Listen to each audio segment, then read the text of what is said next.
Hello and welcome to another interview in the BAFTA Greats series. Ted Childs was the chair of BAFTA from 1994 through 1995. Since the 1960s, he's been an acclaimed TV director, producer, and executive, working on such high-profile productions as The World at War, as well as being a key member of Euston Films. Let's talk about starting out your career and how you got into television. I became well, they called it a program assistant.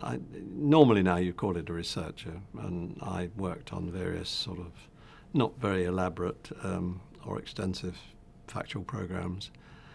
And I think about 18 months had gone by since I first joined ABC, and the notice went up seeking 2 trainee directors to work in what they call the features, the factual department. And as luck would have it, I was offered the job. Jeremy Isaacs came from the BBC to head up the news, current affairs and documentary department at Thames, and he offered me a job and I went to work there. I did a number of documentaries, and then Jeremy had this idea to make a series about the Second World War, The World at War, and he asked me to make 3 of those films, and I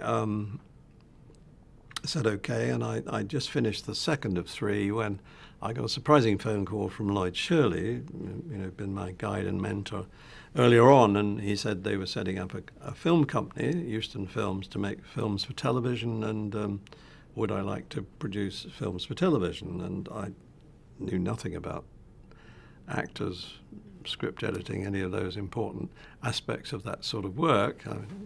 I went to Euston Films and I produced the second series of Special Branch, and then Ian Kennedy Martin came up with the idea of what became the Sweeney, and I produced, I can't remember, 5, I think, series of that.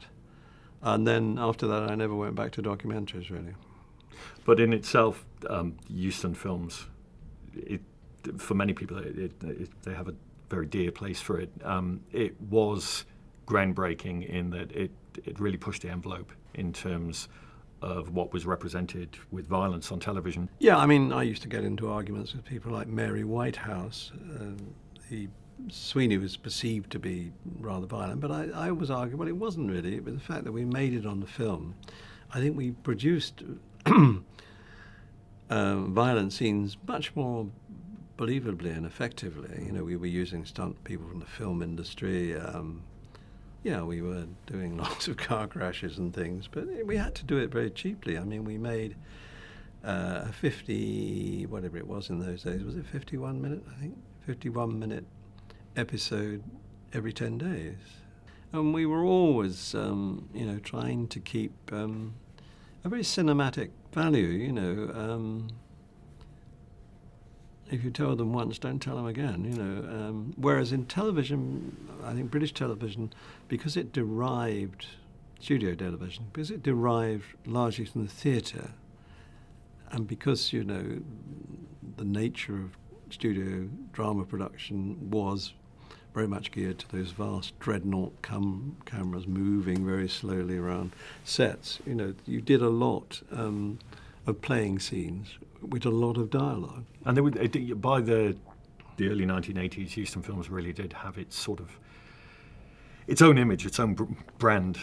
Well, the Sweeney, I think, even though I say myself, I mean, I wasn't the only one involved. I mean, it did have a pace and a style, which we deliberately tried to give it. And then, there were it was succeeded by other things. There was Out, there was Minder, of course, but Minder was different. It was a very good show, but it wasn't an action cop show. I'm curious about that moment where you decided to become more involved.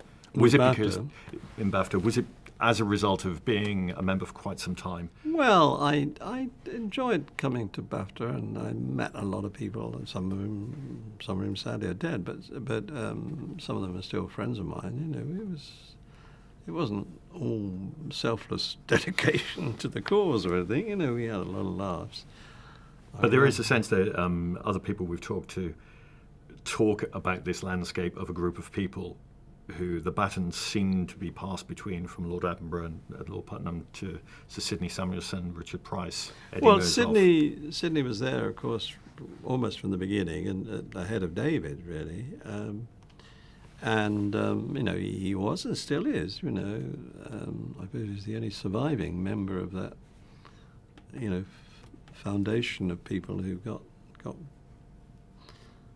BAFTA really going, got the sensible amalgam of the old Film Academy and the the Society of Film and Television Arts. Yes, I think I might have even joined that at the beginning, but I'm not sure of the dates.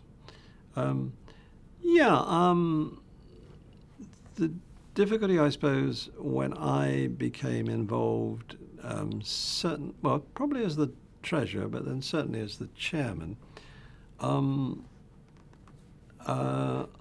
There were a few problems, BAFTA was running on empty, really, when I became the chairman, and we had to sit down and really sort things out. So there, obviously we wanted to keep the awards going, and we wanted to keep raising the standards of production excellence as much as we could, but there was a lot to do just to keep it afloat. And talking about awards on a personal level, you, in 1998, you won the BAFTA Award for Outstanding Creative Contribution to Television, receiving an award from your peers, and just what that meant to you. It meant a great deal. In fact, I probably won more awards from the Royal Television Society. Yes. As my lady wife says, you never go there. You're always at BAFTA and they only gave you one. So, yes. Listen, we're all prone to being flattered, and I was delighted, to win some recognition. I was pleased, and particularly with the BAFTA one, because I'd spent a lot of time involved with BAFTA, and I'm not claiming that I should have got a creative award because of the time I spent counting the toilet rolls here, I think. But no, I think it was particularly nice, I think, to have that level of recognition from the Academy. It's also just interesting going back full circle, really, to where you started out from. The certain awards people believe are insiders' awards, and everyone's been fast-tracked along a certain path, and your path was very different. Well, people say to me, I'd sometimes ask these days to tip up and talk to school children and so on, and I always say I think there are four things. One, you've got to have some talent. It doesn't matter what it is, and I think everybody is good at something. Then I think you've got to have the capacity for hard work. I dismiss it now, but I was a bit of a grafter when I was younger. And I think you've got to be lucky, and I was very lucky. Then finally, I think you've got to know you're lucky and make the most of it. And finally, looking forward to BAFTA developing in the coming years, where would you like to see the organisation going? Well, it's moved on a great deal since I was actively involved. I think it's important that there is an organisation like BAFTA which is driving, to pursue, to find and encourage talent, and then to, do what it's always done, really, is to measure and publicise excellence in film and programme making.